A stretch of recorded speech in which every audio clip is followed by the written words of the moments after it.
Imagine a story so dark, so hidden in shadows, that it defies all reason. In 1932, a young man walked into a hospital, his body heavy with a secret he couldn't escape. The truth that followed would go down in history as the most disturbing case ever recorded in medicine. What emerged from that delivery room wasn't just a baby. It was the monstrous result of a bloodline twisted beyond recognition, deformed in ways so extreme, so beyond human comprehension, that even the most experienced doctors were left in shock. But the truth doesn't start with that cold November night. It reaches back to a family hidden deep in the Appalachian Mountains, where isolation and shame birthed a legacy of genetic collapse. This isn't just a story of tragedy. It's a chilling reminder of what happens when the darkest of secrets are kept locked away for far too long. Stay with me as we uncover the horrifying legacy of the most inbred child ever born. Before we get started, hit that like button and subscribe to the channel. Let us know where you're tuning in from. Comment below and keep these unbelievable stories coming. Now let's uncover the truth behind this terrifying tale together. A man walked into St. Mary's Hospital in rural Virginia one chilly autumn day in 1932, his body swollen with a secret that had haunted him for months. The truth he carried would be a nightmare for generations. The nurses whispered among themselves, noticing the man's disheveled appearance and his unsteady hands as he signed the admissions forms. They couldn't have known that the child within him would alter the course of medical history. The man, unknown to the hospital staff, arrived under a false name.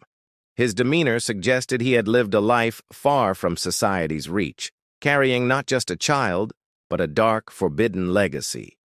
The child he carried wasn't just deformed, it was the culmination of generations of twisted genetic isolation. The medical records, sealed for decades, revealed the terrifying truth behind this lineage, a lineage that should never have existed. When the child was born, it would become more than just a tragic case. It would be the ultimate proof of the horrors that can arise when isolation, shame, and twisted beliefs intertwine through generations of unchecked bloodlines. The man, whom we'll call Robert, had no identification when he arrived. His dialect was thick, unrecognizable to even the local staff. He wore clothing that appeared to be crafted by hand, his eyes blank, vacant, reflecting a mind far removed from civilization. What would emerge from Robert's womb on November 15, 1932, would shock even the most seasoned medical professionals. The attending physician, Dr. Hayes, had delivered thousands of babies, but nothing had prepared her for what she would witness that night. As the labor began, complications arose. Robert's pelvis had been malformed by the centuries of genetic damage within his family line. Doctors scrambled to figure out how to proceed. Their knowledge of human anatomy stretched beyond its limits. But the most horrific part had yet to come. When the child emerged, it barely resembled a human being. The infant's skull was misshapen, its limbs malformed. The medical staff was unsure whether the baby was even alive at first. What followed in those few, agonizing minutes would haunt everyone in the room for the rest of their lives. The child lived for exactly 17 minutes, but those minutes would be enough to reshape their understanding of genetic history. The legacy of the Holloway family had been sealed long before Robert's arrival at the hospital. The family's story began nearly 2 centuries earlier, in a place few people had ever heard of, the isolated valley known as Devil's Hollow. The first Holloway to set foot in the valley was Jacob, a man running from debts and accusations of scandal back in Pennsylvania. Along with his brothers, Jacob fled into the wilderness, seeking refuge in the untamed hills of the Appalachian Mountains. Jacob's new home was a natural fortress, a place where no one could find him. In Devil's Hollow, Jacob believed he could live outside the reach of society's judgment, his dark secrets hidden deep in the woods. The valley had a reputation among locals. No one who lived there seemed to last long. It was said that something was wrong with the land itself, a place where spirits grew sick and darkness seemed to settle. But to Jacob, it was the perfect place to disappear. He and his brothers built a life in that forsaken hollow, forging a future where no one would question their actions. But what they didn't know was that their bloodline was already being twisted by their isolation. Jacob's brothers and nephews followed his example. They too married within their bloodline, believing that purity lay in keeping their lineage clean, a practice that would set in motion the horrors that would unfold for generations. With each generation, the Holloway family's descent deepened into depravity. As Jacob's sons grew older, they too married their own nieces and cousins, their bloodline becoming more tightly bound and increasingly unhealthy. By the time Robert was born, the damage to the family's genetic makeup was irreversible. The inheritance of their isolated practices had created a catastrophic lineage, one that would lead to the most deformed, genetically compromised child ever documented. The family tree, reconstructed years later, revealed the unbelievable truth. Robert, like his ancestors, was the product of unions so close that it defied all natural laws. His bloodline was so intertwined that even the best geneticists struggled to comprehend its existence. And yet, despite the years of sickness and death that plagued the family, Robert survived. He grew up in a world that no one else would ever understand. His father, the patriarch of the family, ruled through fear, creating a world where nothing was questioned. As Robert reached adulthood, he began to feel the weight of his bloodline. The terrible reality of his family's curse began to dawn on him, and yet there seemed to be no escape. It was a path laid out long before his birth, one that no man could change. He carried the weight of this secret to the hospital, his final stop on a journey that had been decided for him long before he understood what was happening. The child inside him was doomed from the start, but its legacy would haunt everyone who bore witness to its arrival. What would happen in those brief 17 minutes would change history, though no one could have known just how far-reaching the consequences would be.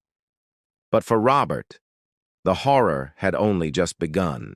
Nearly 2 centuries before Robert's arrival at St. Mary's, Jacob Holloway, a man fleeing his past, ventured into the remote valley now known as Devil's Hollow. Here, he sought not only refuge, but a future built on isolation. Jacob was a man burdened with shame, the kind of man who believed his sins could only be buried in the wilderness. In the dense forests and high mountains of Appalachia, he found the solitude he craved. He wasn't the first to settle in the valley, but the others didn't last long.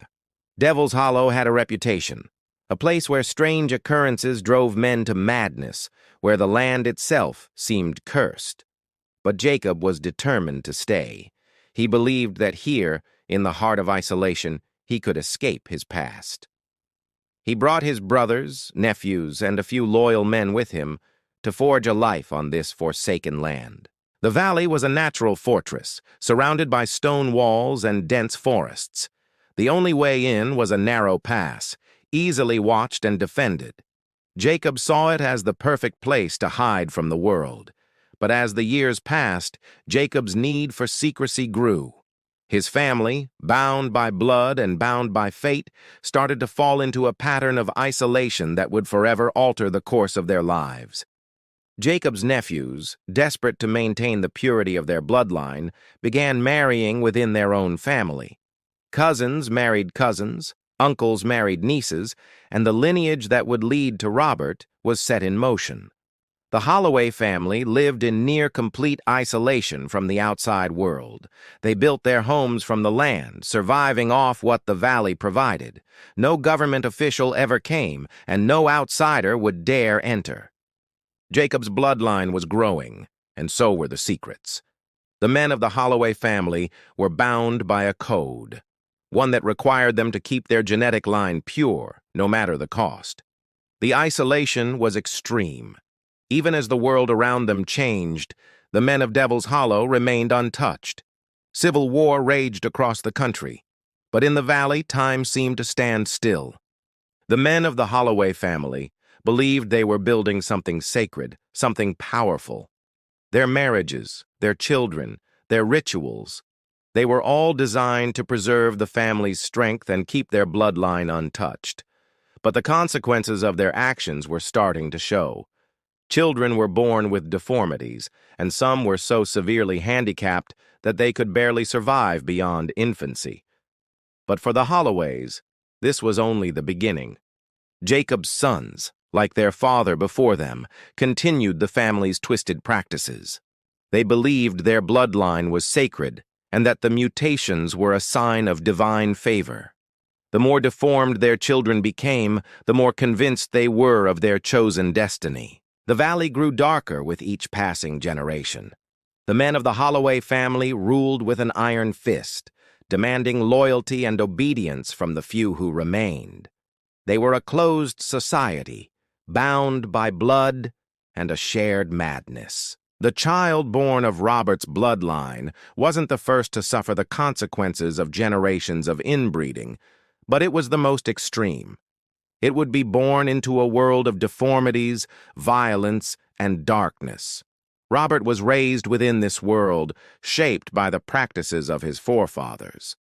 As he grew older, he realized the true extent of the family's curse. But even as he recognized the horror, he felt trapped by it. The Holloway family's descent into madness was inevitable. The men of the valley had created a cycle of genetic decay that could never be broken.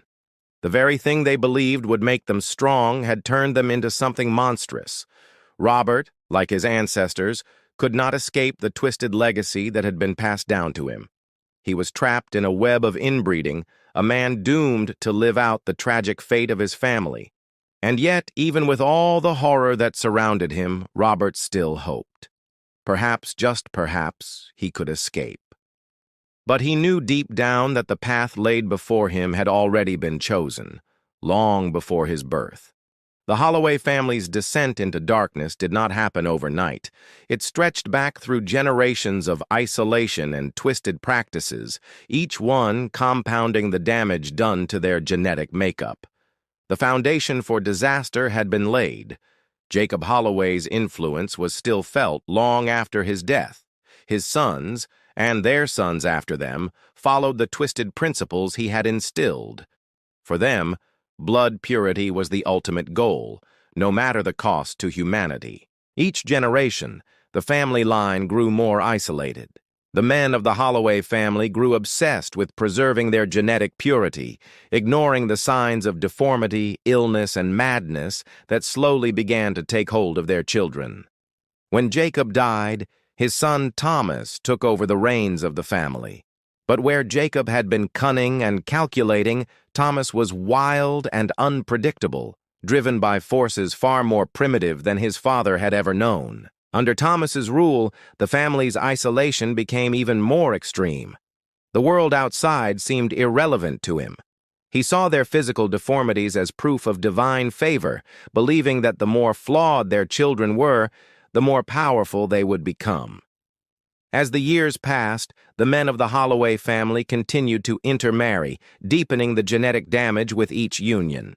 Fathers married daughters, uncles married nieces. Each pairing was an attempt to strengthen the bloodline, but the result was pure genetic collapse. By the time Thomas had children of his own, the damage to the family's genes was irreversible.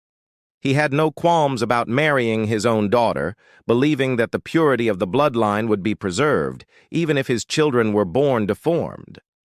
The children born into this dark world faced unimaginable hardships. Some were born with extra limbs or missing limbs.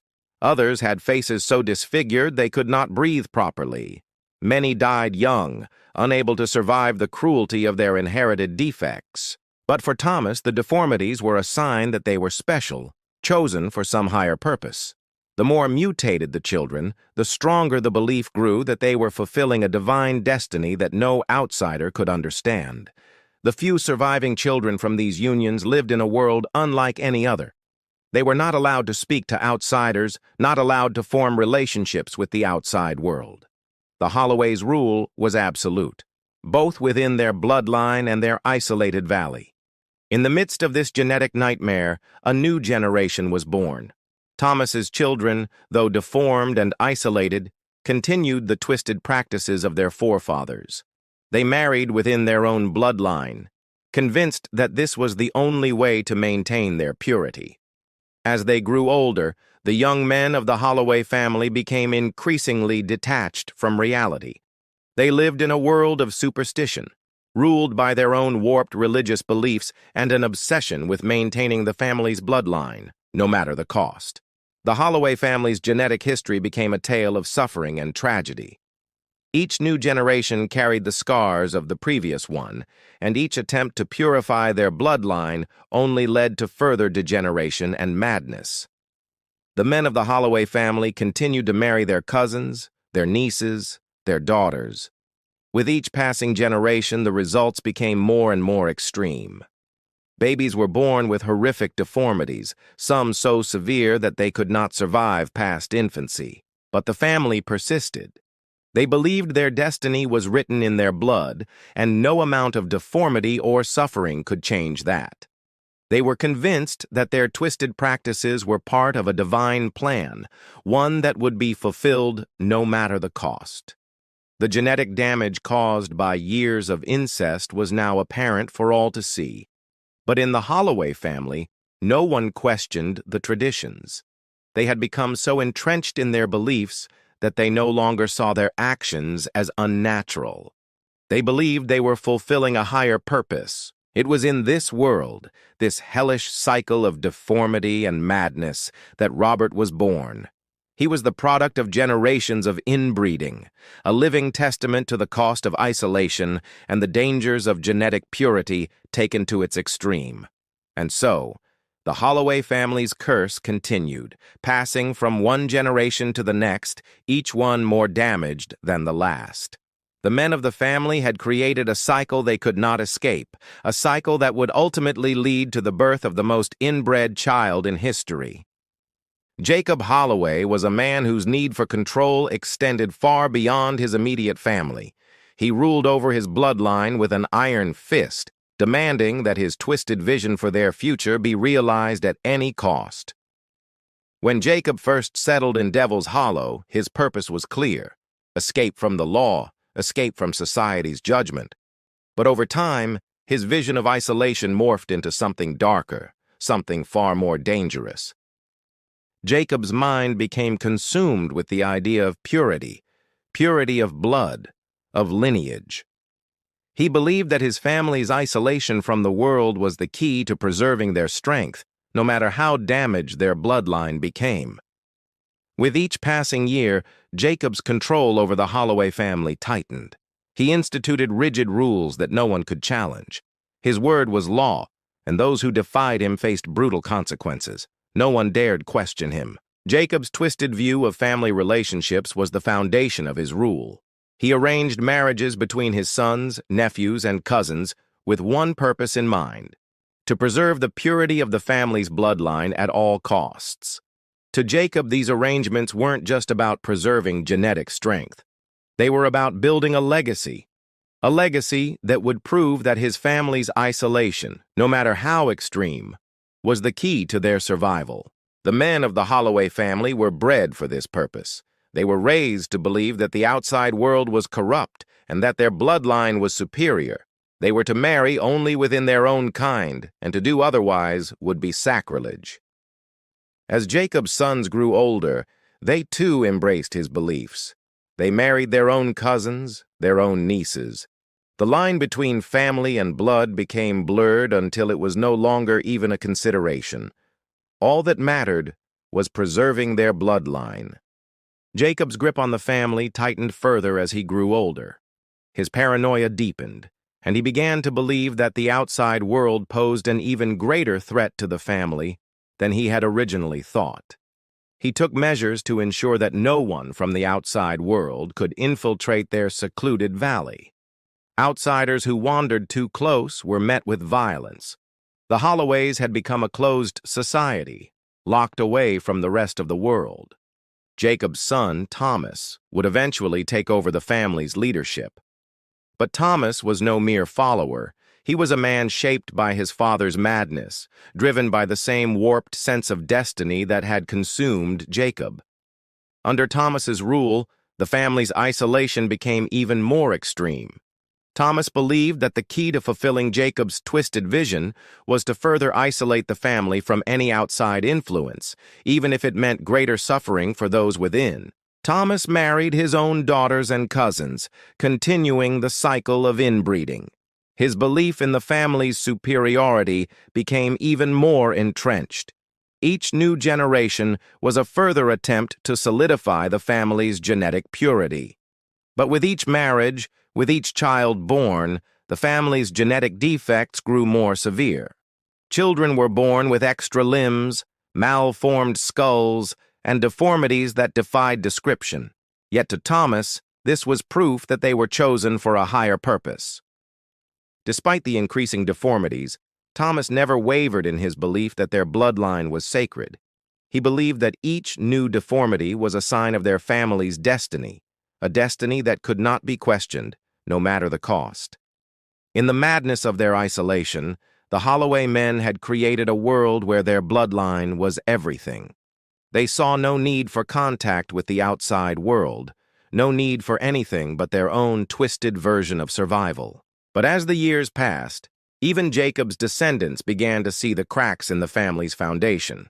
The genetic damage was becoming too great to ignore. But even as the evidence piled up, the Holloways remained convinced that their path was divinely ordained. Robert, like his ancestors, was trapped by this cycle.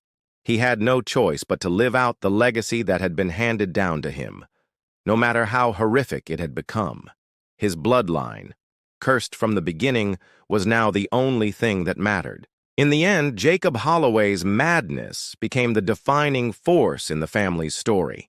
His obsession with blood purity, his need to control and isolate his family, set in motion the chain of events that would result in the most inbred child ever born. When Jacob Holloway died, the mantle of leadership passed to his son Thomas, a man who had inherited not only his father's twisted vision, but also a more reckless and destructive form of madness. Thomas had been raised to believe that the family's destiny was to remain isolated, untouched by the outside world. Under his rule, the Holloway family's practices became even more extreme. Their isolation, complete. Where Jacob had been cautious, Thomas was bold. He intensified the family's isolation, cutting off all contact with the outside world. The valley that had once seemed like a safe haven now became a prison. Under Thomas, the family's rules became even stricter. Intermarriage was no longer just encouraged, it was required. The purity of the bloodline had to be maintained at all costs, even if it meant further genetic decay. Thomas believed that the Holloway family was superior, that their isolation from the corrupt world was what made them chosen. He saw the deformities and mental impairments in his children as signs of their special destiny. His sons, raised in this belief, accepted it without question. They too married within the family, marrying cousins, uncles, and nieces, all in an attempt to preserve what Thomas believed was the family's divine bloodline. But the results were catastrophic. Each new generation born into the family came with more severe deformities. Babies were born with malformed limbs, faces twisted in unnatural ways, and brains that struggled to function normally. Thomas saw the deformities as proof that his family was being purified by divine will. The more damaged his children became, the more he believed that the family was destined for a higher purpose. His rule became one of increasing paranoia. He became convinced that the outside world posed a threat to his family's purity. As a result, he ordered brutal punishment for anyone who dared venture outside the valley or speak to outsiders. Under Thomas's rule, the Holloway family became completely insular. They believed that no one could understand their ways, that their bloodline was too pure, too sacred for outsiders to interfere with. They saw themselves as untouchable. But as the years went on, the damage caused by generations of inbreeding became impossible to ignore. The family's genetic defects grew more pronounced. Children were born who could barely walk, speak, or even understand the world around them. Despite the growing evidence that their bloodline was doomed, Thomas refused to change course. His belief in the family's superiority and destiny remained unwavering, even as his children and grandchildren suffered from the genetic toll. The Holloway family had become a closed society, a world unto itself. They no longer needed the outside world, nor did they want it. Their isolation had become complete, and their future seemed sealed. But in the midst of this madness, there were whispers of doubt. Some of the younger men in the family began to question the wisdom of Thomas's leadership. They saw the deformities, the deaths, and the suffering, and wondered if it was all worth it. Despite these whispers, Thomas remained in control. He was determined to see his vision fulfilled, no matter the cost. His belief in the purity of the bloodline, in the divine destiny of the Holloway family, was absolute. By the time Robert was born, the family had become a living testament to the consequences of unchecked isolation and inbreeding. Robert's existence, like those before him, was a result of generations of twisted decisions and doomed beliefs. The damage to the Holloway family's bloodline was so severe that it could never be undone. The child born to Robert would be the product of this long line of mistakes, an irreversible consequence of Thomas's rule and the family's twisted obsession with purity. But as Robert grew older, he began to realize the horror of his bloodline. He understood that he was trapped in a cycle that he could never escape. The fate of the Holloway family had already been sealed by Thomas's rule. In the Holloway family, marriage was not about love. It was a twisted ritual designed to preserve the family's bloodline, and with each new union, the family's genetic damage grew more profound. No one dared question it. The men of the family saw marriage as a necessary act of survival. They believed that to marry outside the family would be to dilute the purity of their bloodline. Their obsession with blood preservation knew no bounds. For generations, the Holloways followed this horrific practice. Uncles married nieces, cousins married cousins, fathers married their own daughters, believing that each marriage, no matter how unnatural, was necessary to keep their bloodline pure. By the time Robert was born, this pattern of inbreeding had been so ingrained in the family's culture that it was viewed as the only acceptable form of reproduction. There was no alternative, no possibility of change. The results of these marriages were undeniable. Children born from these unions were often severely deformed, physically and mentally. Extra limbs, twisted faces, and cognitive impairments became the hallmark of the Holloway family's offspring. But despite the suffering, the men of the Holloway family saw these deformities as signs of their divine purpose.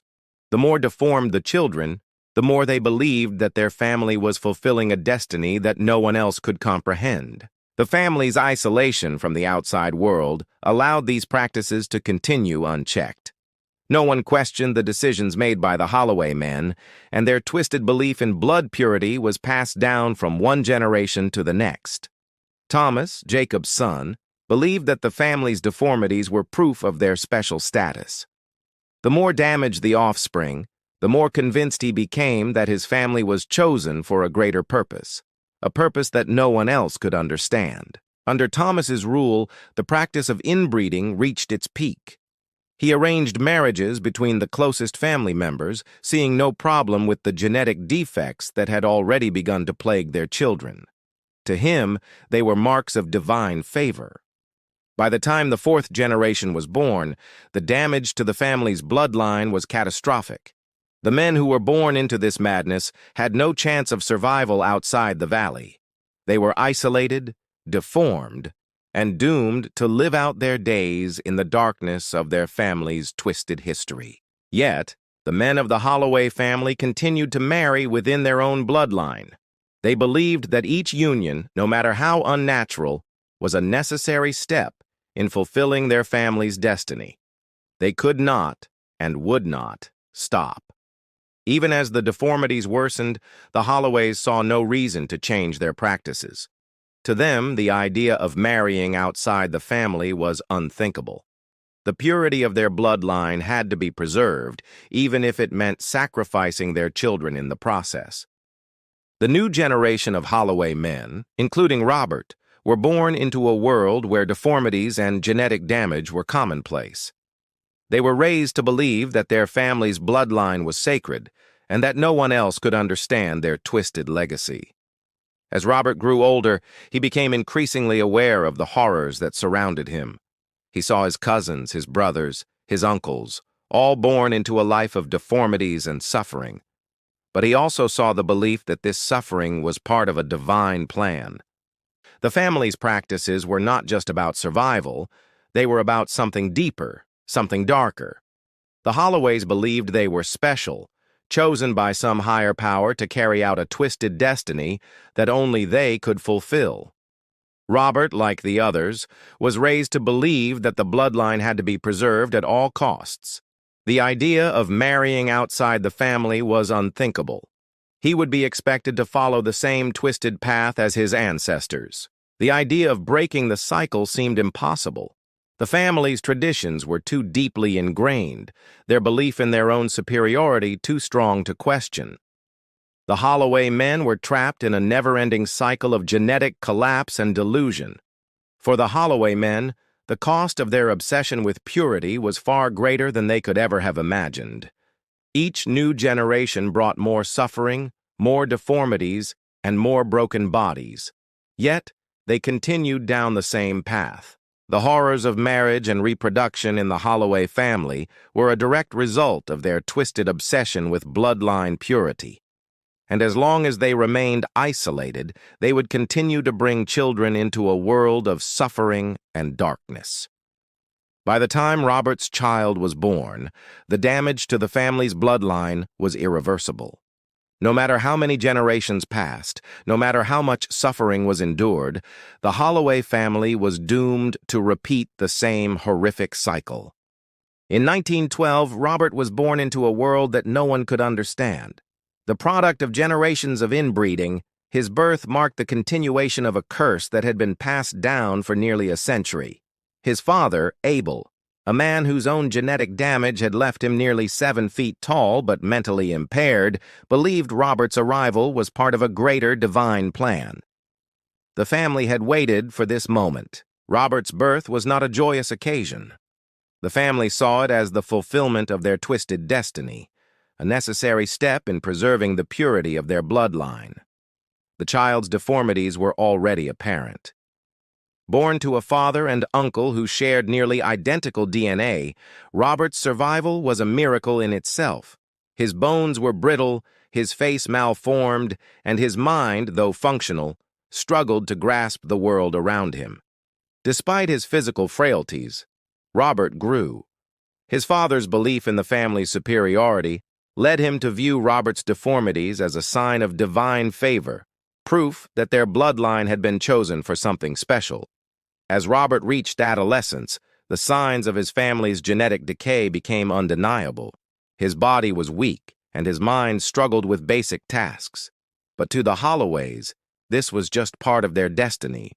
His upbringing was isolated, a reflection of the family's belief that the outside world posed a threat to their purity.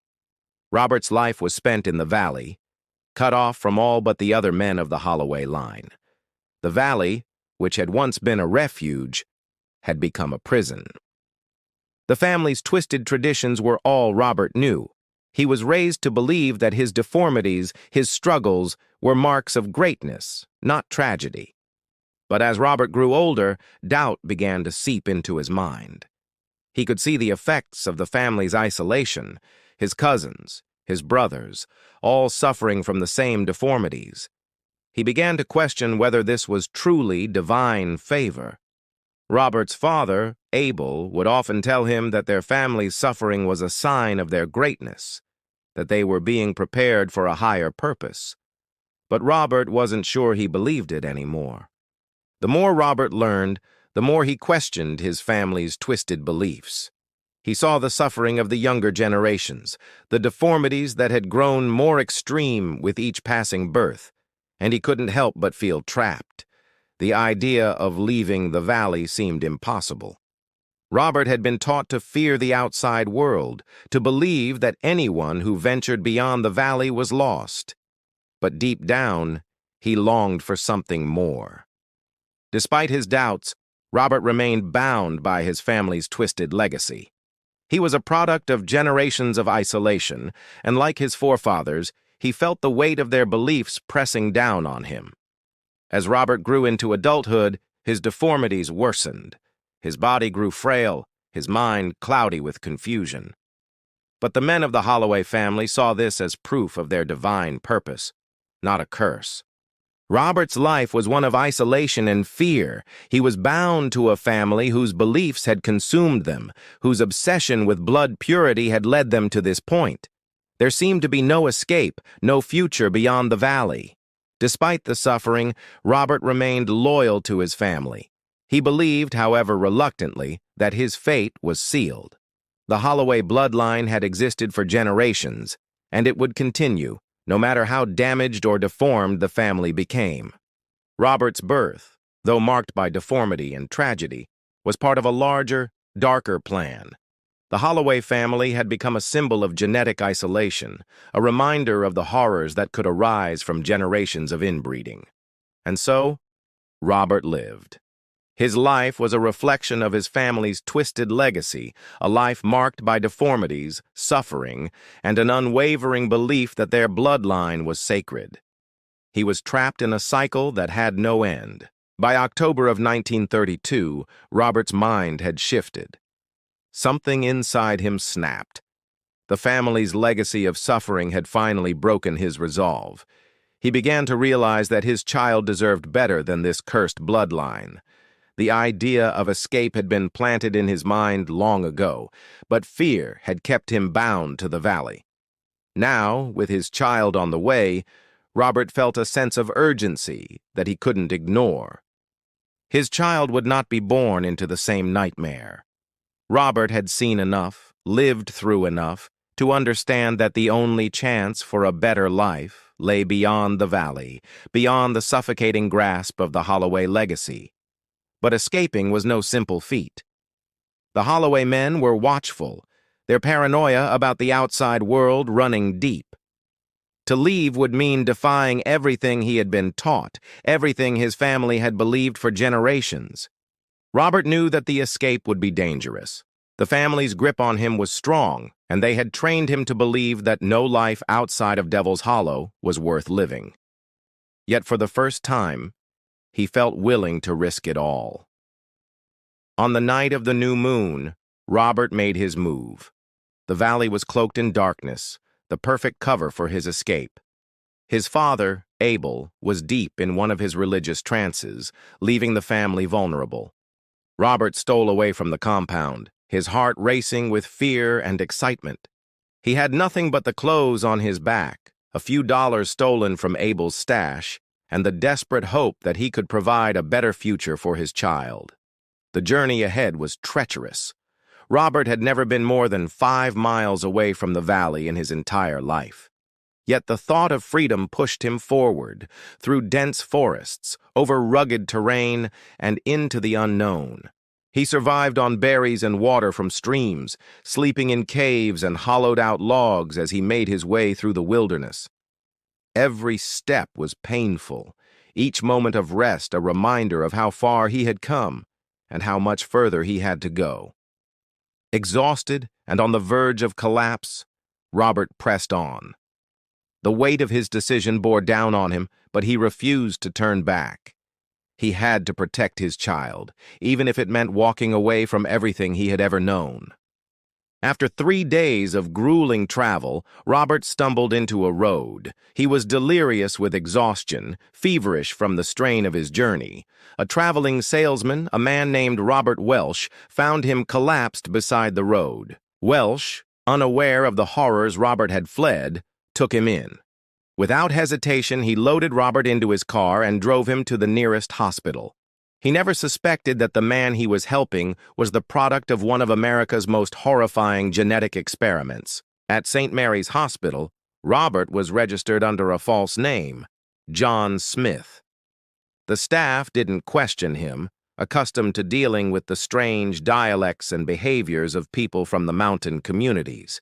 They took him in without suspicion. The doctors and staff at the hospital did not understand the true nature of Robert's condition.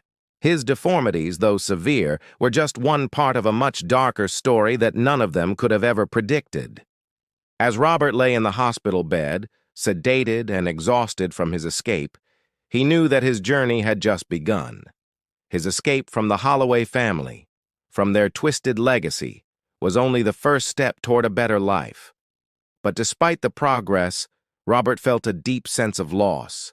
He had left behind everything he had known, including the twisted family that had shaped him. The path ahead was uncertain, filled with challenges he could not foresee. The Holloway legacy was one of darkness, of genetic decay and isolation. Robert knew that no matter how far he traveled, the weight of his family's history would follow him. But for the first time, he had a chance to build something new. The child that grew inside him would never know the horrors of Devil's Hollow. Robert's child would be born free, far from the family's twisted influence. And that, Robert hoped, would be enough to break the cycle. As the days passed in the hospital, Robert's mind wandered back to the valley. He thought of his father, his uncles, his cousins, all trapped in a world that had long since consumed them. He wondered if any of them would ever break free.